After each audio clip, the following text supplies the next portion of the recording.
Hi, folks. So, my last video about 24 to 48 hours ago was a general sort of overall compass video, astrology compass, giving you a sense of what I was trying to do in that video. And I want to mention it up front here before I move on to the transits, the two transits that I'm going to talk about in this video, as just encouraging you that from my perspective as an astrologer, the topmost priority for everyone is to take advantage of the energies encoded into the Capricorn new moon on January the 11th, and indeed the energies that are with us, the forward moving, gathering momentum energies that are with us till about March the 25th or thereabouts, because Mercury goes retrograde on April the 1st. Now, it is important.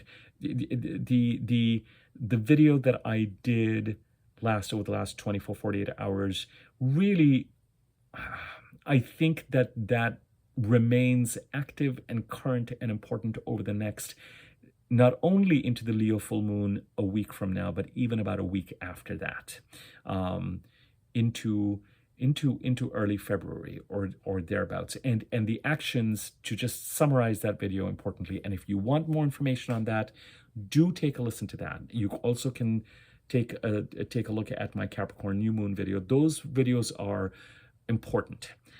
This video that I'm doing today, I did the video 24 to 48 hours ago to make sure that content was out there as an overall umbrella content, and that as I do newer videos like this one and the next few that I've got planned to push out there, that you don't let these particular videos kind of overtake the importance of what the expansiveness of the energy is related to both the Capricorn new moon, the transits through Capricorn of the personal planets, the Sun, Venus, Mars, Mercury, what they afford for most of us. Now if you're an Aquarius rising and Capricorn is in your 12th house, it's going to be perhaps a slightly more muted experience. But I'm not gonna talk about what is sort of muted or not at this point in time, because when I think of an Aquarius rising chart right now, at least in terms of general transits, the impact of whatever those transits are to where you might be living, or in home on property matters or real estate, muted or not, might be significant, relevant, and important, and might be where the expansive energies need to be felt. So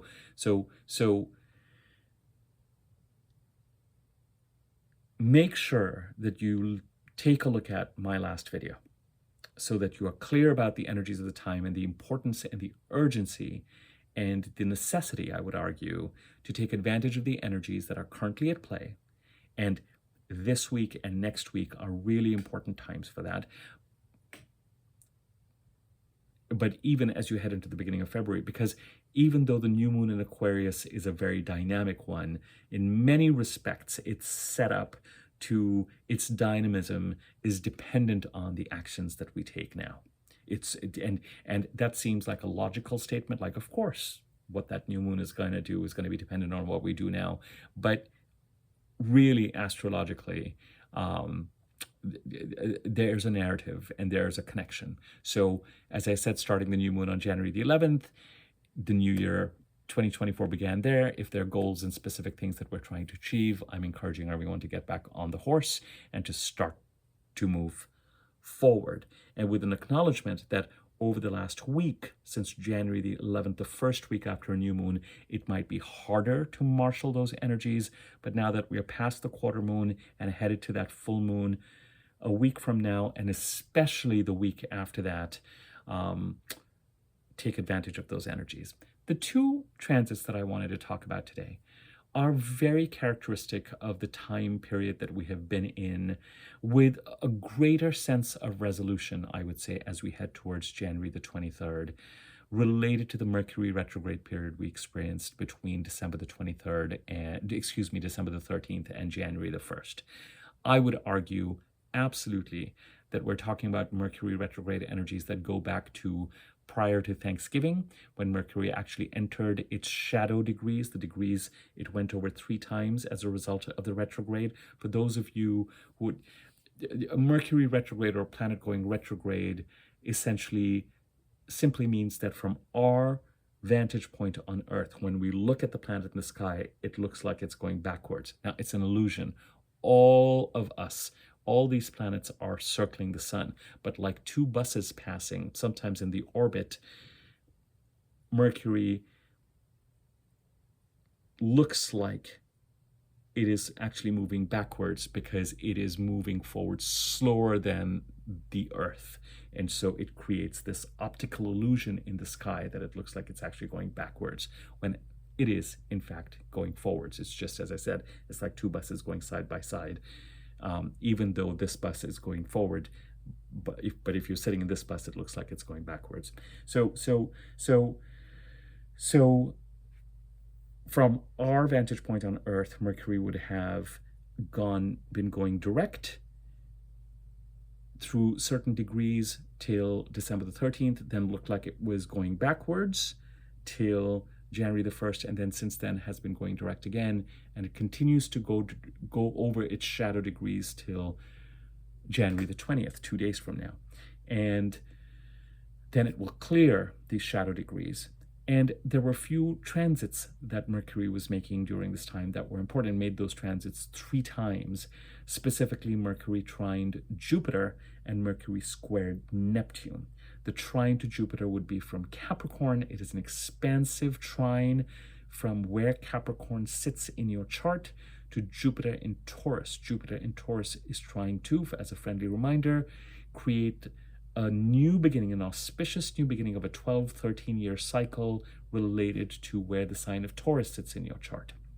And as I've mentioned before, but I have to repeat again, in Jupiter's case, if you're on the right track or the right path in the Taurus part of your chart, where Taurus sits in your chart, what house it occupies, what that house stands for, then it will seek to elevate and continue to escalate activities related to that part of the chart.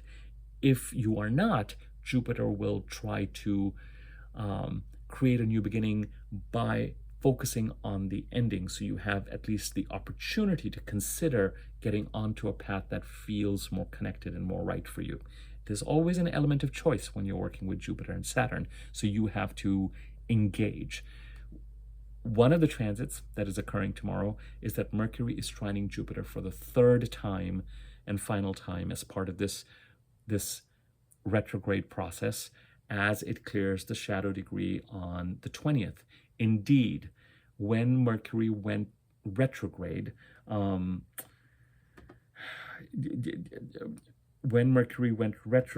me 1 second, I want to see if I can find this information for you. When Mercury went retrograde, it had just crossed Jupiter on December 7th.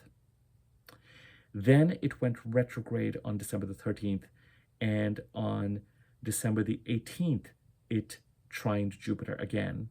And of course, after going direct, it is now trining Jupiter one final time on the 19th. So the trine to Jupiter was kind of where it was hovering. It trined Jupiter the first time, then it was like, we've got something to take care of, and then retrined Jupiter when it was retrograde on December the 18th, and now on January the 19th is the final trine. Mercury is a planet of communication and transactions and interaction and chatter and gossip and social media and technology and vehicles and commuting and travel, and Mercury, the winged messenger.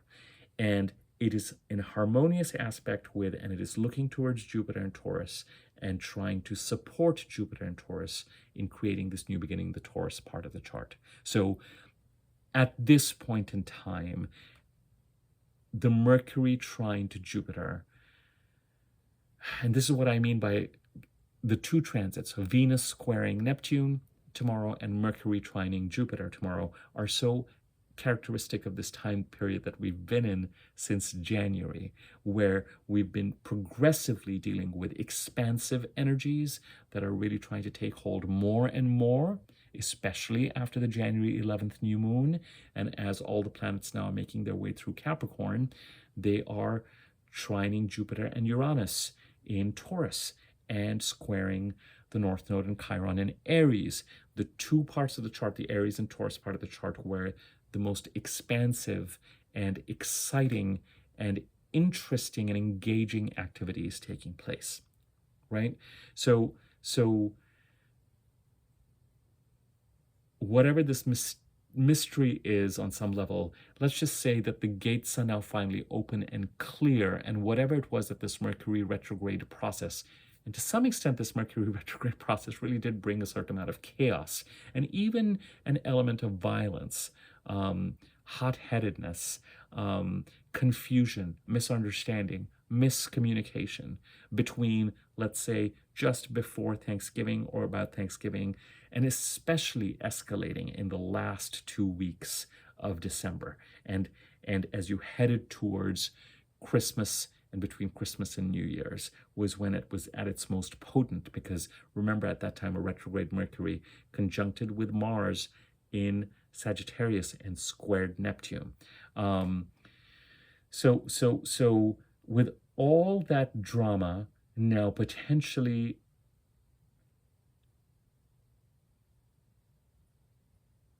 clearing, and by clearing, I don't mean that certain elements of that drama are going to be completely behind us, but it's, you know, it's like a wave that is subsiding in its kind of initial intensity. We may still deal with repercussions or consequences of somebody else's actions or our actions, or, you know, some of that may continue, but as the retrograde, as Mercury clears the retrograde on the 20th, it's lovely that Mercury gets to trine Jupiter one more time. And so if over the past 48 hours, 72 hours, 5 days, and even over the next 24 odd hours, and frankly, this goes back to this last video that I did that I'm telling you about, it doesn't matter. If you're feeling like, Abhi, I'm not going to be able to take advantage of this over the next 24 hours, do not despair. Do not fret. Mercury is going to be moving forward and squaring Chiron in the North Node and trining Uranus over the next few weeks. And Venus is going to be doing this. But it's a way of saying one half of these energies that we've been dealing with since January, and that actually mercifully have been getting stronger, is this sort of expansive energy of actions to take, perhaps related to communication because we're talking about Mercury, to support the Jupiter part of the chart. And if you're feeling like you're in the midst of these actions and you have gotten back on the horse and you're marshaling the energy to take these actions and to communicate, then know that this is part of the energy that is in the air. And if you haven't, here's my plea again, to kind of get back on the horse over the next, you know, sooner rather than later, to be able to do so. And that's one part of the energies. The second part of the energies is a little bit more complicated, and that's Venus squaring Neptune tomorrow. But very much, you know, the second transit that Mercury made during its retrograde was squaring Neptune in Pisces. Mercury spent part of its retrograde in the sign of Capricorn and part of the retrograde in the sign of Sagittarius. Venus is currently in Sagittarius. The personal planets, as the Sun, Mercury, Venus, Mars, as they transited through Sagittarius, squared Neptune in Pisces. While the expansive part of the energies are the Aries and the Taurus part of the chart, the Pisces part of the chart requires our responsible attention to handle any crises or any potential repercussions of our negligence that might hamper or become an obstacle for the expansiveness that we need to and want to pursue in the Aries and the Taurus part of the chart. And Mercury, in its 3-time, Mercury squared Neptune on November 27th, talking about just after Thanksgiving. Then it was retrograde and it squared Neptune on December 26th. And this was that square that was conjunct Mars, and while it was retrograde. And then on January the 8th, it squared Neptune again. And now Venus is the last of the planets, Venus that has been trying to act as a bomb over the Mercury retrograde degrees since her entrance into Sagittarius. um, at the end of December, can't help but square off against Neptune tomorrow. And it is the final square. And Venus, there are two potential interpretations of this. One is that finances and relationships are under threat related to miscommunications and misunderstandings that were part of this Mercury retrograde period. Actually, there are three possible interpretations. And so, is there something that you need to do in order to protect yourself? It could also be that Venusian behaviors, harmony, peace, forgiveness, letting go of things is somehow re-threatened, re-triggered over the past few days in a way that counts. When Mercury is doing these squares and the Sun is and Mars is, those are much more yang energies. And we were in the thick of it. With Venus, there's an element of consequence. There's an element of, this is the final square to Neptune from Sagittarius.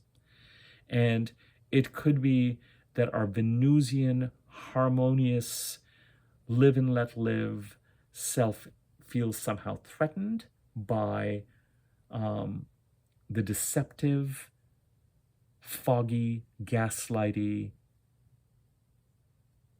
backstabby, not in front of your face, not clear energies of Neptune.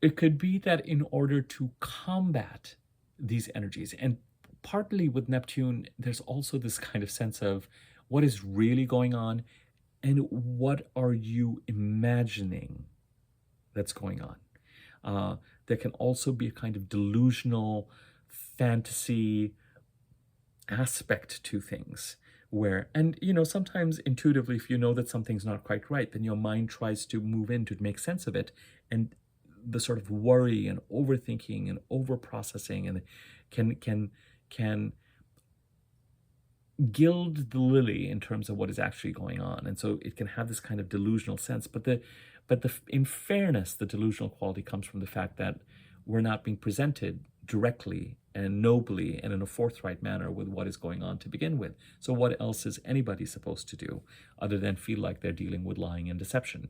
And if you feel like you're dealing with lying and deception, other people may feel like they're doing the same thing in some part of their chart, or maybe to do with you. So it could be that you feel compelled, or you've had an idea or a thought, or you decide to use, with squares, I always say that Venus and Sagittarius needs to do something to help Neptune with its task in Pisces. And I have to believe that part of Neptune's task in Pisces is to ensure that appropriate boundaries are in place, that you know who and what to let go of because they're a source of loss, or they're murky or confusing, or if you're dealing with confusing, murky, deceptive, sort of thievery energies, that you're putting appropriate boundaries in place and recognizing what is yours and what is not yours. With Neptune, unfortunately, the nature of the loss is kind of is spiritual in an almost kind of exalted, painful way, where you are forced to come face to face with the fact that you come into the world with nothing and you're going to leave with nothing. So nothing and nobody is yours. And that realization and the clash of that realization with the day-to-day 3D activities of life in terms of what we have in our name and what we feel belongs to us, and our sense of possession and control and managing life on a day-to-day basis, it's a complicated set of energies. So Venus squaring Neptune could, as I said, mean that somewhere you feel that relationships, finances, a sense of good humor, harmony is under threat through deceptive, foggy energies that are also perhaps making you a little bit worried and overthinking, and maybe even possibly paranoid because you don't know what's going on, even though you might feel like there's a strong foundation to feel that way. Or you might feel compelled to take Venusian action to handle these energies that have been present through this Mercury retrograde period and may have reached some sort of a misunderstanding-y peak as you headed towards Christmas and as you headed towards that 26th date when a retrograde Mercury and Mars squared Neptune around the 26th, 27th of December, as you headed towards that time. And a Venusian response could be that you decide to send a peaceful communication, reach out to someone peacefully, send a constructive suggestion. It could be a little bit passive aggressive, but if the intention, and with Venus, it's important to make sure that the intention really is helpful and as clean as possible. It could also be that you actually decide to just let things be. Venus is the passive feminine planet who understands sort of the Taoist wisdom of doing less and saying less. So you might actually decide to let go. And Venusian energy is the kind of energy, the sort of harmony of letting things fall into place and letting things happen. The grass grows, the trees bear fruit. The Garden of Eden, and Venus gets in sync with these kind of Gaia. Venus is not an interventionist planet like Mars, the testosterone male energy that has to go and hunt and gather and follow through on goals and projects. And both energies are essential and important. The male principle, the yang, get out there, hunt, gather, pursue your goals, draw boundaries, conflict, protect yourself, and knowing when to let go. And with Venus squaring Neptune, the one advantage, either you might choose to or have chosen to over the past few days to use Venusian qualities to kind of try and heal a situation, but very likely not directly, but by doing something that kind of fights Neptune. It's almost like with Venus. Remember, the two signs that are ruled by Venus are Taurus and Libra. And even though Libra is kind of thought about as a namby-pamby sign, I am very clear as an astrologer that Libra is, as a cardinal sign, an iron fist and a velvet glove sign. And both Libra and Taurus have this Venusian quality of a kind of fundamental, I'll use the word stubbornness, a kind of strength.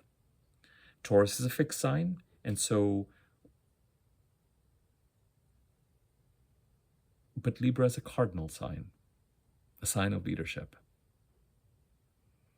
I mean, just Google how many amazing and influential leaders are born with the sun in Libra. It'll surprise you to see who they are. And they might have a courtliness and a cordiality in the way that they communicate, but again, there is this kind of iron fist velvet glove quality that sign has, and a certain kind of digging heels in stubbornness. And both these signs value slowness, steadiness, harmony, courtliness, politeness in the way that day-to-day affairs are conducted. But they're still with it and together. So you might, if you're going to take some sort of Venusian action, it wouldn't surprise me that it might be peaceful or it might be fundamentally non-combative, but in its own way, it may still be a way of, sometimes it may still be a way of combating and protecting against deceptive energies. You could choose to, rather than communicate with a person or a party directly, you could choose to, there's a cleverness to Venus. Because there's this quality of holding back, because the actions are less impulsive,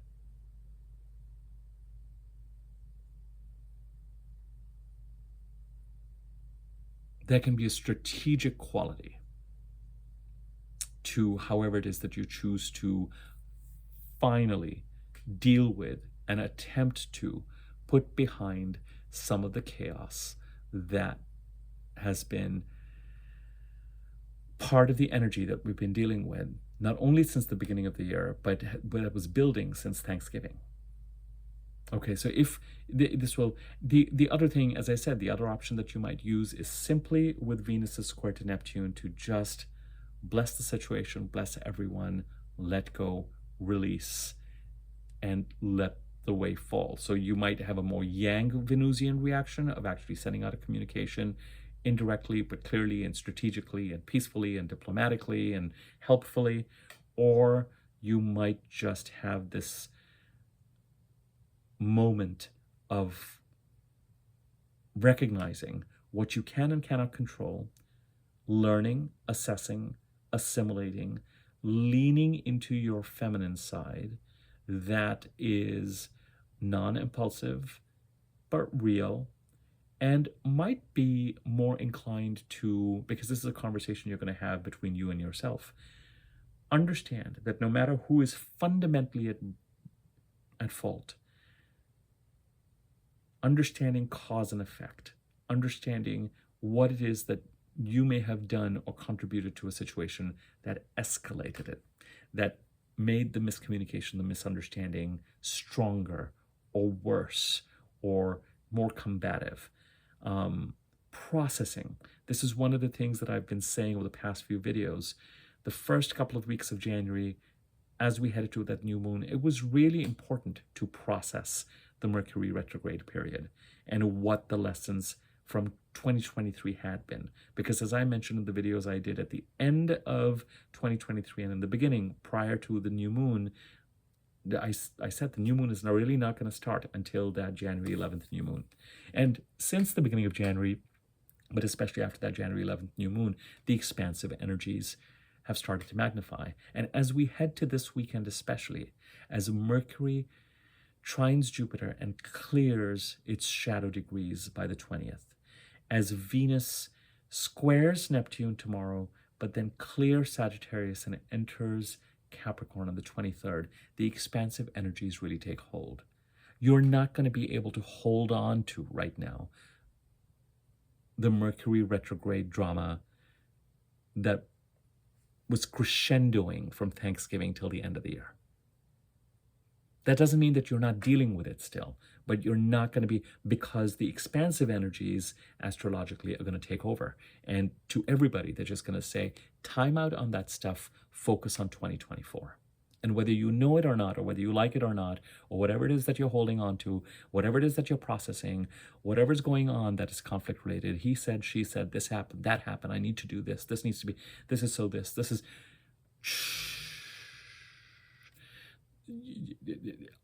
I would be surprised if external things have not started to come at you, escalating since January the 11th, that have basically said, all right, got it.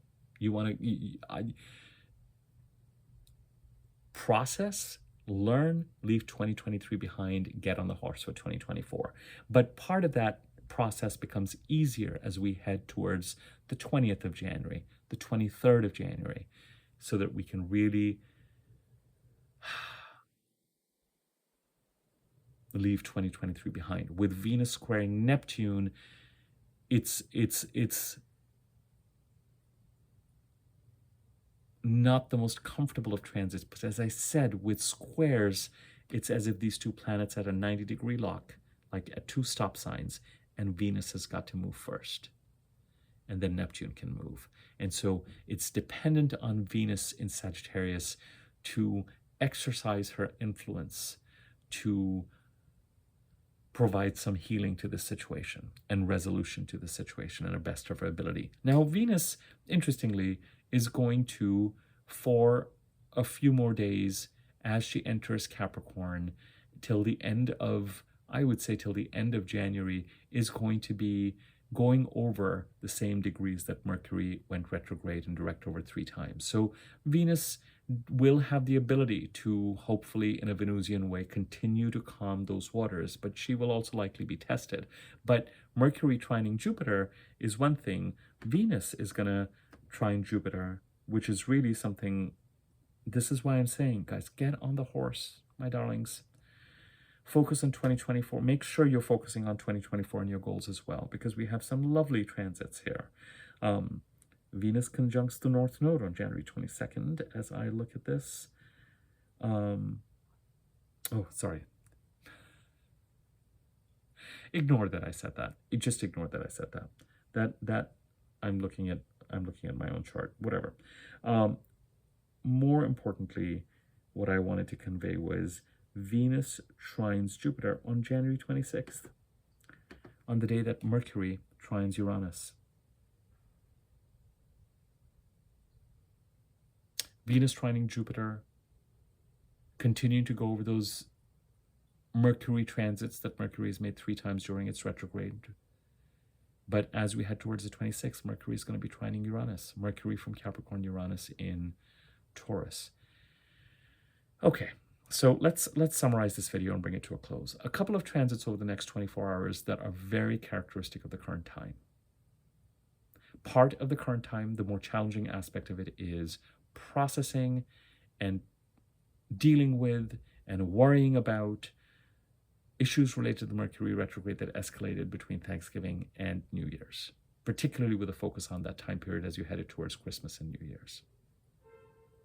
Okay, with Venus's entry into Sagittarius at the end of 2023, and especially now, there's a greater chance of bringing a certain amount of peace and harmony.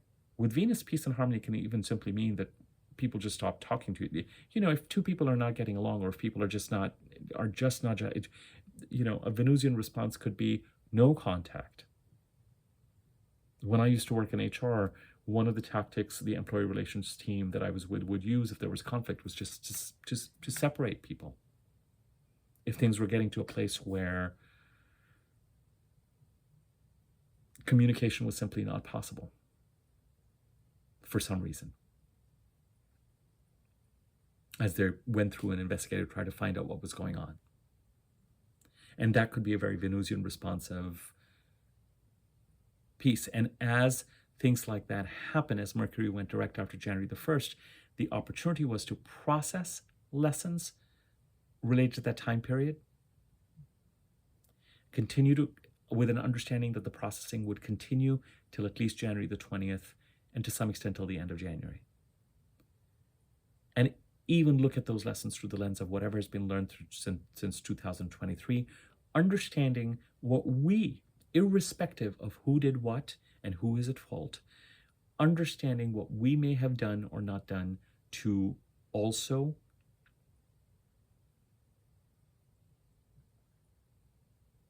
exaggerate or create to the cause and effect nature of what happened, process that, and resolve to and learn from that to not take those energies into 2024, so that all of that intensity really served some sort of a purpose. The second half of the energies that has been increasing since January the 1st, but especially after the January 11th new moon, is these trines and squares to Chiron in the North Node and Jupiter and Uranus in the Aries and Taurus in the expansive parts of our chart that are encouraging us to move forward into 2024 and start acting on our goals and our resolutions, and that are expansive. Mercury trine Jupiter, the 3rd time Mercury's trining Jupiter since Thanksgiving, or shortly before that, might allow you to use the power of communication, transactions, technology to assist Jupiter to create a new beginning in the Taurus part of the chart. Venus squaring Neptune may, on the one hand, make you feel compelled to protect something related to relationships and your values. With Venus, I hope you've stayed with me so far, just so I could say that. Even potentially finances, from murkiness in the Pisces part of the chart, fogginess, deceptiveness, our own inability to know what exactly is going on, feeling that things are going on behind our back, and so us adding to that intuitive knowledge or even knowledge based on whatever we see going on, but almost sort of the kind of delusional quality that can also introduce. So on the one hand, a need to protect, to act from a place of our values, but it could either, with Venus squaring Neptune, that could be a decision related to the commotions, related to the last Mercury retrograde, to either release, let go, not take any action, let nature take its course, or, if appropriate, take Venusian action, a kind message, an indirect message, maybe not even to the person or the parties involved, but somewhere else, a strategic message to introduce. And that strategic message could be clever, because there may be a need to continue to protect, or it could be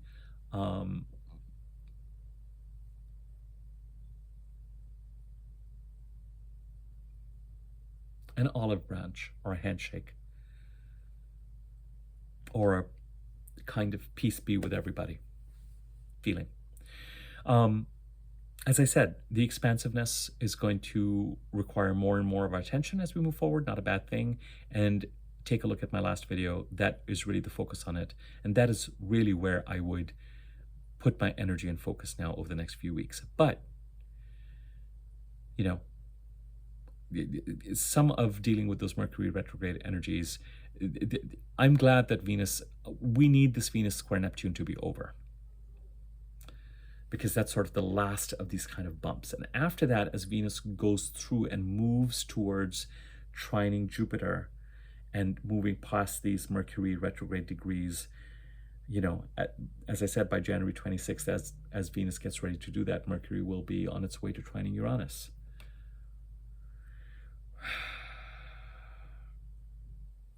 I'm trying to see if there's anything else. Nope. I'm going to leave it at that. Okay, I hope you found this video useful. I'm going to go ahead and upload it and process it. And feel free to like, comment, share, subscribe to my YouTube channel, and click on the bell icon next to the subscribe button, the wiggly bell on top, so that you're notified when I do new videos. Thanks.